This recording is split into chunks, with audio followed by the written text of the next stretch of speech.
Ang pagtatangka ng Rusya na sakupin ang Pokrovsk ay iniiwasan ang tradisyonal na urban warfare hangga't kaya. Pag-ikot ang estratehiya nila. Plano ng Rusya na palibutan ang Pokrovsk at puwersahin ang mga tagapagtanggol ng Ukraine sa direktang labanan. Gayunpaman, may ilang tropang Ruso sa Pokrovsk ang mga sumisingit. Ang mga hindi pinalad na nakatakas sa labanan at nagtago sa Pokrovsk nang walang suporta ay ngayon nalalaman ang inihanda ni Vladimir Putin para sa kanila. Dahil walang tulong noon, huli na ang lahat. Hinahanap na ang mga nakatagong sundalo. Tinago ng Russia ang mga sundalo sa Pokrovsk. Ang ginawa ng Ukraine pagkatapos ay malupit. Hanapin at wasakin. Ayon iyan sa ulat noong Nobyembre 23 na inilathala ng Kiev Independent na nagsasabing alam na alam ng Ukraine ang tungkol sa mga sundalong palihim na pinapadala ng Russia sa Pokrovsk at ginagawa na nila ngayon ang lahat ng kanilang makakaya para lipulin ang mga ito. Ipinadala ang mga puwersang Ukrainian sa mga espesyal na misyon upang linisin lalo na ang gitnang bahagi ng Pokrovsk mula sa anumang mga infiltrator na Ruso at simple lang ang kanilang utos. Hanapin, pagkatapos ay patayin. Hindi pa tiyak kung ilan sa mga infiltrator ang nasa Pokrovsk, ngunit matagal nang ginagamit ng Russia ang ganitong estratehiya sa kanilang mga pagsulong sa lungsod. Iwas na nila ngayon ang malalaking mekanisadong pag-atake na dati nagdulot ng tagumpay pero maraming sundalo at kagamitan ang nalagas. Nagpalit na ang Russia ng estratehiya na mas mahirap harapin para sa Ukraine. Tinawag ng Forces News ang estratehiyang ito na masquerade warfare sa artikulo noong Nobyembre 13 na pwedeng literal na intindihin. Ipinaliwanag din ng outlet ang bagong estratehiya ng Russia na sinasabing ang nakikita natin sa Pokrovsk, particular, ay maliliit na grupo ng mga sundalong Ruso, kadalasan 2 o 3 tao lang sa bawat grupo, na ipinapadala para sumalakay sa lungsod. Pagpasok nila, inaatake nila ang sasakyang militar o hinahanap ang drone pilot ng Ukraine na pumatay ng maraming sundalong Ruso. Simple ang layunin. Sumisimple silang pumasok at magdulot ng pinsala bago ang mas malaking pag-atake ng mga Ruso. Kapag nasa Pokrovsk na ang mga sundalo ng Rusya, iniiwan nila ang gamit militar at nagkukunwaring sibilyan. Ito ay isang taktika na tinatawag na perfidy at itinuturing itong isang krimen sa digmaan ayon sa batas internasyonal. Madaling maintindihan kapag nauunawaan mo ang layunin ng pagpapanggap na sibilyan. Gusto ng mga sundalong Ruso na malabo ang hangganan sa pagitan nila bilang target militar at ng ilang sibilyan sa Pokrovsk na pinoprotektahan ng Ukraine. Minsan, ginagamit ng Rusya ang panlilinlang para maunahan ang sundalo ng Ukraine. Sa ibang pagkakataon, masaya ang Rusya na lokohin ang mga tropa ng Ukraine para paputukan nila ang sarili nilang mga sibilyan. Sa alinmang paraan, ibig sabihin nito ay mas maraming Ukraino ang namamatay. At para kay Putin at sa kanyang pagtulak sa Pokrovsk, hindi mahalaga kung ang mga Ukrainong iyon ay mga sundalo o sibilyan. Tinulungan ang Rusya sa maruming paraan sa labanan sa Pokrovsk noong panahon ng Ukraine. Noong Nobyembre 12 iniulat ng British Broadcasting Corporation na mas nakapasok ang puwersa ng Rusya sa Pokrovsk dahil sa makapal na hamog sa lungsod. Dahil sa hamog, nahirapan ang mga drone operator ng Ukraine makita ang mga sundalong Ruso na pumasok sa Pokrovsk. Naglalakad o gamit ang maliliit na sasakyan gaya ng motorsiklo. Mababa ang visibility sa himpapawid. Nagpadala ng sundalo ang Russia na nagtago sa Pokrovsk. Naghihintay ng dagdag na puwersa o pagkakataong umatake sa Ukrainian. Hindi pwedeng payagan ng Ukraine ang alinman sa dalawang ito, kaya nagsimula silang mag-search and destroy laban sa mga sumalakay na Ruso. May detalye tayo ukol sa hakbang ng Ukraine laban sa airborne assault forces nito. Sa pamamagitan ng Telegram, ipinaliwanag ng unit kung ano ang nangyayari ngayon sa sentro ng lungsod ng Pokrovsk. Pinipigilan ng depensa ang kalaban at nagsasagawa ng operasyon para lipulin ang mga Ruso sa Pokrovsk. Ayon sa airborne assault forces, hawak pa rin namin ang posisyon sa sentro. Tuloy ang putukan at di makapwesto ang kalaban. Ipinapakita ng mga pahayag na hindi lang drone ang gamit ng Ukraine sa pagdepensa at paggawa ng kill zone sa Pokrovsk. Dahil nasa loob na ng Pokrovsk ang mga sundalong Ruso, urban warfare na ang estratehiya. Sinasamantala ng Ukraine na hindi handa ang mga sundalong Ruso sa ganitong labanan sa malapitan. Ayon sa airborne assault forces, nagtalaga ang Ukraine ng unit para sa search and destroy strategy at nakakaranas na ng tagumpay. Patuloy na tumutulong ang assault group sa pag-alis ng kalaban sa sentro ng lungsod kasama ang iba pang unit ng Ikapitong Corps ng Ukrainian Defense Military District ayon sa Telegram post. Tungkol naman sa mga tagumpay ng Ukraine, marami na ang naitala, lalo na nitong mga nakaraang araw. Kamakailan, nilinis ng 400 at 25 separate assault regiment skala ang kalaban sa istasyon ng tren, Pokrovsk Pedagogical School at Sobonyi Square, ayon sa mga puwersa ng pagsalakay. Pangunahing layunin ng operasyong ito ang pagsira sa mga sumisingit na Ruso. Gayunpaman, ang sublayunin at maaaring pinakamahalagang layunin pagdating sa patuloy na depensa ng Pokrovsk ay ang pagtanggal sa mga sumisingit. Mas pinapahirap nito sa mga sundalong Ruso ang pagpasok sa Pokrovsk. Bawat nakatagong sundalo na natatanggal ay parang isang harang na itinatayo ng Ukraine na pumipigil sa Russia na magtipon ng puwersa sa gitna ng Pokrovsk. Mukhang ang taktika ng Russia ay palihim na magpasok ng maraming sundalo sa Pokrovsk hanggat maaari para ang mga sundalong ito ay magsama-sama at bumuo ng mas malaking unit na aatake mula sa loob ng lungsod. Pinagsama ang sentrong atake at mga pag-atake mula sa lahat ng panig, kaya naharap ang Ukraine sa labanan sa maraming harapan na walang matakbuhan ang mga sundalo nito. Bawat sundalong Ruso na umaalis sa Pokrovsk ay isang hakbang palayo para sa Russia sa plano nila. Aktibo ang search and destroy. Naglabas ang Ukraine ng video tungkol sa hitsura ng mga operasyon na ito. Tumagal ito ng 30 segundo, karamihan ng kuha ay mula sa first-person view drone. Habang dumadaan sa winasak na Pokrovsk, ilang segundo ring lumipad ang drone bago tutok sa isang di kapansin-pansing gusali. Lumipad ito papasok at sumabog. Saka nagpalit ng tanawin sa reconnaissance drone sa taas ng Pokrovsk. Nakikita natin ang pagsabog at mukhang Russia na naman ang napatumba. Ang mga drone, kung gayon, ay mahalaga pa rin sa depensa ng Ukraine sa Pokrovsk. Ginagamit ang mga first-person view drone saan man posible upang wasakin ang mga sundalong Russian sa kanilang mga pinagtataguan. Gayunpaman, ang mga binanggit ng airborne assault forces tungkol sa mga barilan ay malamang na nagpapakita sa atin na ang mga reconnaissance drone na lumilipad sa ibabaw ng Pokrovsk ay may mas malaking papel kaysa sa kanilang mga first-person view na kauri.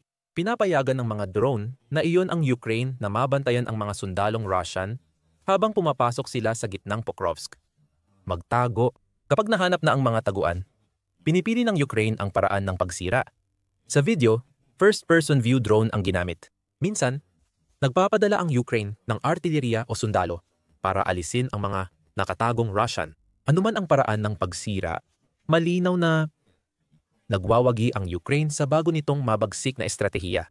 Maliban sa pagbawi ng ilang bahagi ng Pokrovsk, ang dami ng napatay sa lungsod ay nagpapakitang hindi epektibo ang estratehiya ng Russia, gaya ng inaasahan ni Putin. Iniulat ng Kiev Independent na 388 sundalong Ruso ang napatay ng Ukraine sa Pokrovsk simula unang bahagi ng Nobyembre. Mayroon pang 87 na nasugatan. Kaya ang kabuang bilang ng mga casualty ng Russia sa gitna ng Pokrovsk ay higit sa 450. Hindi ito mukhang malaking bilang kumpara sa mas malaking labanan para sa Pokrovsk na sangkot at kumitil ng libu-libong buhay ng mga sundalong Ruso. Gayunpaman, dahil sa estratehiya ng Russia, bihirang lumampas sa ilang daang sundalo nila sa Pokrovsk anumang oras. Mga 300 sundalong Ruso ang nasa Pokrovsk noong simula ng Nobyembre. Karamihan ay patay o sugatan. Ngayon, pinipilit ng Ukraine ang pagkapagod ng kalaban kahit sa ganitong kaliit na antas. Isang Rusong pumapasok, isang Rusong biktima. Kung magtagumpay ang search and destroy strategy ng Ukraine, mapipilitan si Putin na umasa sa hindi pa natatapos na pag-ikot ng Russia. Kung mangyari ito, maaaring hindi agad makumpleto ng Russia ang pagsakop sa Pokrovsk bago magsimula ang taglamig.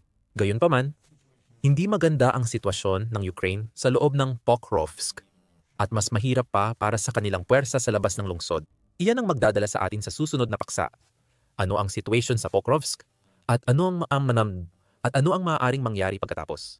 Ang Pokrovsk ay anino na lang ng dati nitong anyo bago ang pananakop ni Putin. Ang Pokrovsk sa hilagang kanlurang Donetsk Oblast ay isang masiglang lungsod na may 60,000 residente. Hindi ito ang pinakamalaking lungsod sa Donetsk, pero matagal na itong naging target ng Russia dahil naging isa ito sa mga pangunahing kuta at sentrong logistical ng Ukraine nang magsimula ang digmaan. Isa sa pangunahing layunin ng Russia sa pagsakop sa Pokrovsk ay pahinain ang sentrong logistical na iyon. kahit matagal na itong nawala ang halaga sa lohistika. Ayon sa ulat ng Newsweek noong Nobyembre 23, unti-unting nagtayo ang Ukraine ng mga bagong logistical na sentro malapit sa hangganan ng Donetsk bilang bahagi ng bagong estratehiya sa Pokrovsk. Matalinong hakbang iyon. Kahit mabagal ang Russia at magaling ang depensa ng Ukraine sa Pokrovsk, mas malamang pa ring bumagsak ang lungsod. Ang paglipat ng logistika ngayon ay ibig sabihin hindi na ito makokontrol ng Russia. Ibig sabihin nito, mapapanatili ng Ukraine ang supply ng sundalo sa ibang bahagi ng Donetsk para sa paparating na labanan. Kahit tapos na ang issue ng logistika, mahalaga pa rin sa Russia ang Pokrovsk dahil sa simbolikong halaga nito. Ayon sa Reuters, noong Nobyembre 5, kilala na ang lungsod bilang pintuan ng Donetsk sa Russian media. Ipinapahiwatig nilang kapag bumagsak ang Pokrovsk, posibleng sunod na rin ang buong Donetsk Oblast.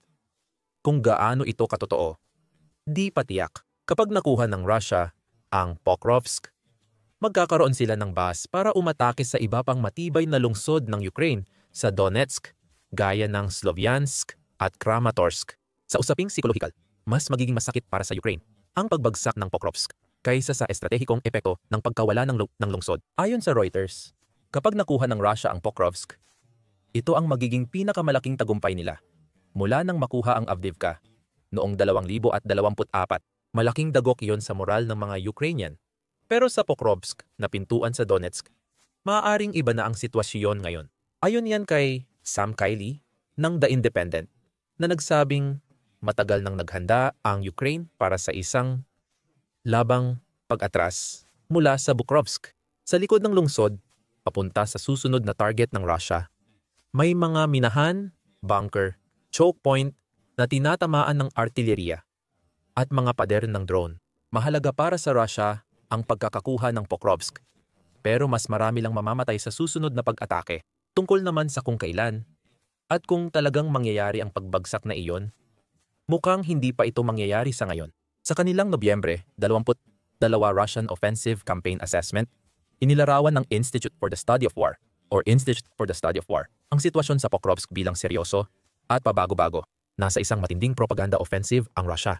Ayon sa paliwanag ng Institute for the Study of War, sinabi ng Russian military blogger noong Nobyembre 21 at 22 na nakuha ng puwersang Ruso ang Pokrovsk at umabante pa sa hilaga ng bayan. Ipinahayag din ng mga Russian military blogger na umabante ang mga puwersang Ruso sa kahabaan ng 500 at 4 Pokrovsk-Mianarad Highway sa timog ng Rivne. Nagbabago ang sitwasyon sa highway. Ang mga pahayag na nasakop na ang Pokrovsk ay masyadong maaga kung tayo'y magiging mapagbigay at tahasang kasinungalingan kung tayo'y magiging realistiko. Pinapalaki ng mga Russian military blogger ang halaga ng ilang infiltrator na nakapasok sa lungsod.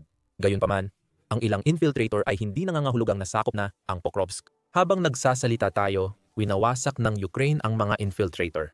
Totoo, sinusubukan ng puwersa ng Russia na magtagumpay sa labas ng Pokrovsk kahit na nawala na ang ilan nilang sundalo sa sentro ng lungsod. Noong Nobyembre 23, iniulat ng Sky News ang video mula sa Shakhtarsky na barangay malapit sa Pokrovsk. Pinapaalala na ang video ay mula sa Russian Ministry of Defense. At makikita rito ang mga tropang Ruso na naglalakad sa barangay bilang senyales ng pagkakabihag.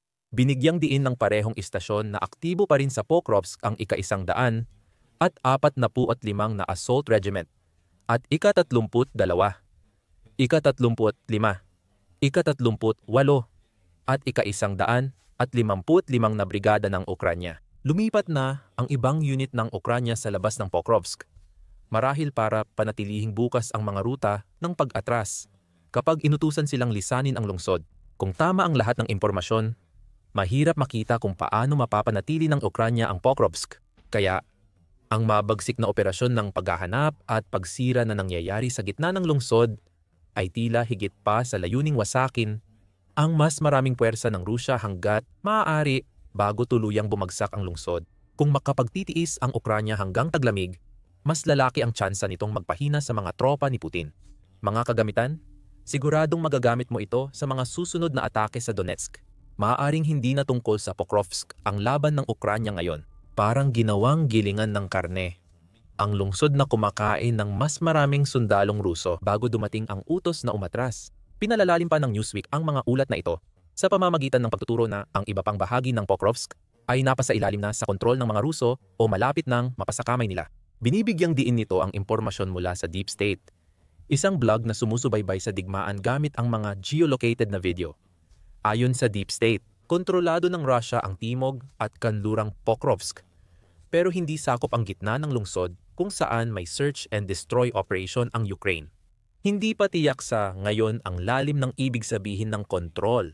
May malalaking puwersa ang Russia sa timog at kanluran ng Pokrovsk, kaya posibleng umatras ang tropang Ukraine o maaaring kontrolado ang mga lugar na ito sa paraang may maliliit na grupo ng mga sundalong Ruso na sumusubok na hawakan ang mga ito. Kung ito ang sitwasyon, maaaring palawakin pa ng Ukraine ang kanilang operasyon ng paghahanap at pagsira sa mga rehiyong ito. Nasiguro na nila ang malaking bahagi ng Central Pokrovsk. Pero malamang hindi rin kayang pangmatagalang hawakan ng Ukraine ang Pokrovsk. Hindi ito dahil sa taktika ng Russia. Dahil kahit mag-infiltrate at pumalibot sila, mataas pa rin ang kanilang casualties para lang sa pagsakop ng lungsod na di na kasing halaga sa Ukraine ngayon. Kaysa noong inatake ni Putin ang Pokrovsk, halos 2 taon na ang nakalipas. Ang pangunahing hamon ng Ukraine sa Pokrovsk ay ang malinaw na kalamangan ng Russia sa bilang ng mga sundalo. Ayon yan sa Atlantic Council na nagsasabing ang mga nangyayari sa loob ng Pokrovsk ay nagpapakita ng lumalalang krisis sa tauhan na kinakaharap ng Ukraine. Binibigyang diin ng artikulo ng Konseho na inilathala noong Oktubre, 30 ang pahayag ni Pangulong Volodymyr Zelensky ng Ukraine. Dehado na ang Ukraine sa Pokrovsk.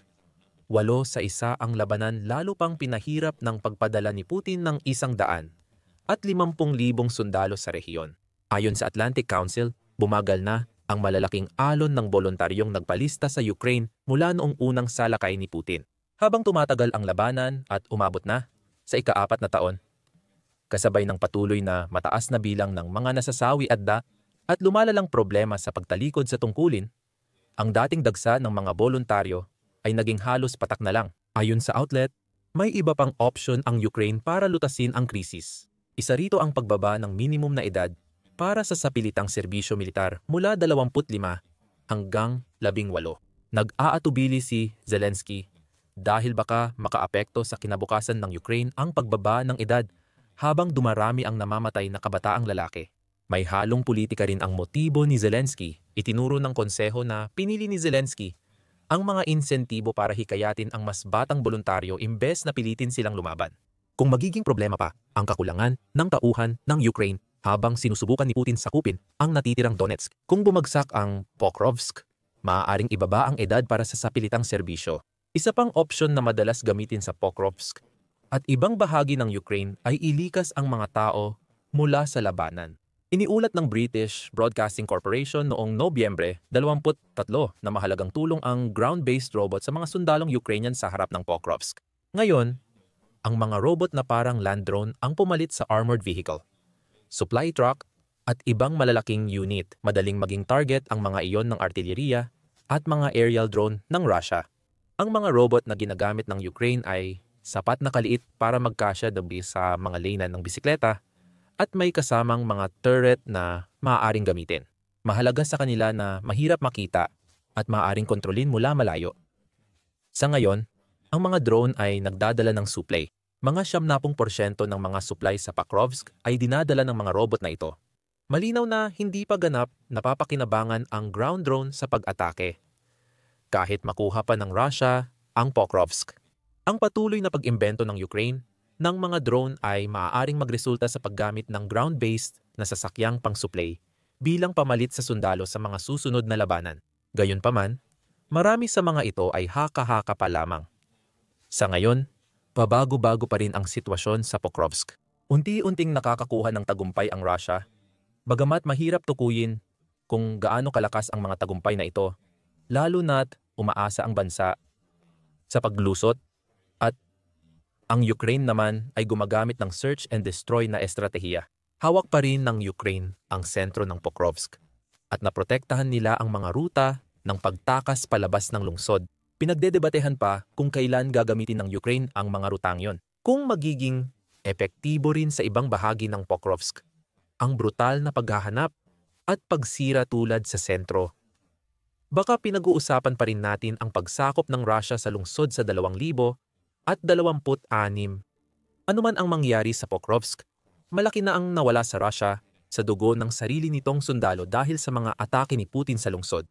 Libo-libong sundalong Ruso ang namatay habang matinding pagkalugi ang naranasan ng bansa dahil sa madugong labanan sa Pokrovsk na nilikha ng Ukraine. Tuklasin kung paano ginamit ng Ukraine ang mga drone, elite na unit at matalinong taktika para magdulot ng malaking kaswalti kahit dehado sa bilang ng tao sa aming video.